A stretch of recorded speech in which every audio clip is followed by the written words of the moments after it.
a joke. An absolute joke.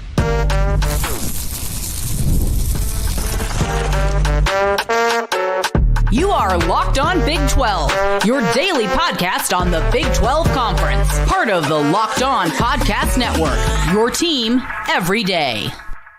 A group of people were designated to allow a fair shake for every team in college football, no matter their brand, no matter their school, no matter their colors. And those people met in a room and decided that task is one they will ignore.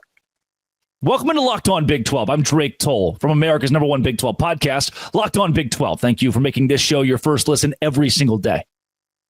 The inability for that committee to respect the game of college football, the inability for that committee to deny the money that will be put directly in their pockets from a league like the SEC that is so intertwined with ESPN is a pitiful excuse for where college football is today.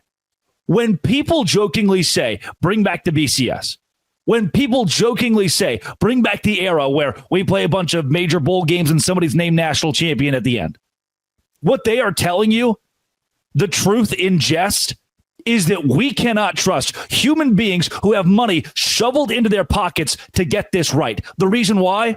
Money is being shoveled into their pockets. Can I give you? When I'm telling you, I'm watching the selection show and I can't believe it. I cannot believe the gumption, the gall. To say, I said on the show earlier this week, these people don't have the cojones to actually cover college football in an altruistic way, to actually make college football fair. They do have cojones. Big enough to tell you they're done lying, they're done pretending, they're done trying to act respectful.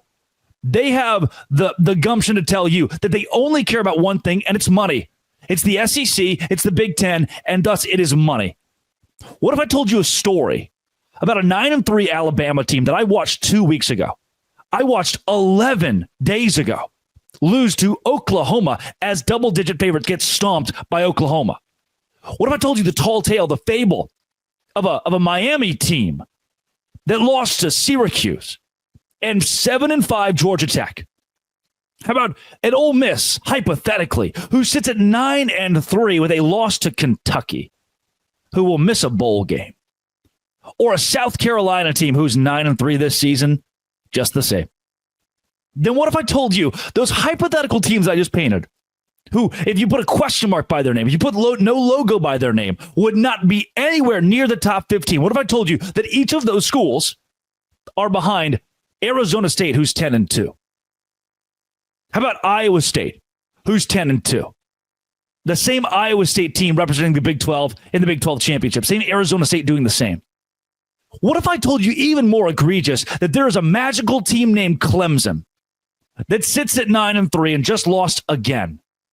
And they're in front of a team who has the number 12 strength of record in the country in BYU. And just when you think, yeah, that's all fancy and fine and well, but hypothetically Clemson would beat BYU, I cannot express to you enough how tired I am of the narrative that we couldn't possibly let Alabama play Iowa State. We couldn't possibly let Alabama play BYU because the game would be so out of hand. Those are the same teams, Alabama or Ole Miss or Tennessee. 10-2 Tennessee, who lost to Arkansas. 6-6 Arkansas. They sit at 7 in the country. And BYU, who beat the conference champion of the ACC, is it 18? Or Arizona State, who has mowed through people with one of the best running backs in the country. Or Iowa State, who is one of the most efficient teams offensively and defensively in the country. Or a Colorado. Do you understand Colorado's 9-3 with a Heisman Trophy winner on its roster and another kid going to New York? They're at 23. Alabama is at 11. Alabama is at 11 with an underperforming quarterback who can't beat Oklahoma, who can't beat Vanderbilt. And we have to sit behind that. The biggest takeaway here, I have given you facts and figures all week. Those aren't what the committee wants. I have given you the reasons why there is an objectivity to having a BYU or an Iowa State or an Arizona State considered for an at-large bid. Those are moot. No one cares. I don't care at this point to give you those facts, to give you those figures, to create this resume comparison where obviously our teams have a fair shake when you take the logo away. All that is left for me past that, which I'm over, is to tell you the only explanation for this is complete corruption at the top of college football. Who are the people on this committee? ADs. Coaches. People with a vested and invested interest in the money of college football. Those are the people who get to decide where Tennessee sits this week, or that Ohio State, that their bad loss, that Notre Dame, that their bad loss, it just was out of character for them. But God forbid BYU, Iowa State, Arizona State lose a game to a good team or lose a game to a bad team. There are mulligans that exist in this sport only for the elite. And this is, I very seldom am going to come to the defense of SMU, but Matt Fortuna tweets from the CFP chair who told Reese Davis those teams that are not playing conference championships cannot be adjusted. Listen to this. Those teams that are not playing cannot be adjusted where they are compared to other teams that are not playing. In other words, Matt says, roll tide. Ross Dellinger quote tweets it. Essentially, the commissioner is saying that if SMU beats Clemson, Alabama is in the playoff. Clemson can steal a bubble team's bid with a win over SMU, and then they would have to pick between SMU, Alabama, Miami. Goodbye. Goodbye, Mustangs. See ya. Hey, it was fun. Enjoyed watching you out there. If you lose to Clemson, you are going to be taken out of the college football playoff. They just put Alabama at number 11. That's it. That's wraps. It is stunning to me that the guy who decides all of this says that the teams who are not in their conference championship cannot be adjusted. Therefore, Alabama at 11 will be in the college football playoff and benefit from sitting their ass at home this weekend. That Arizona State and Iowa State will be punished for making it to their conference championship game. That it is better to be BYU at 10-2, South Carolina at 9-3 than it is to play in a conference. Then why are we playing conference title games?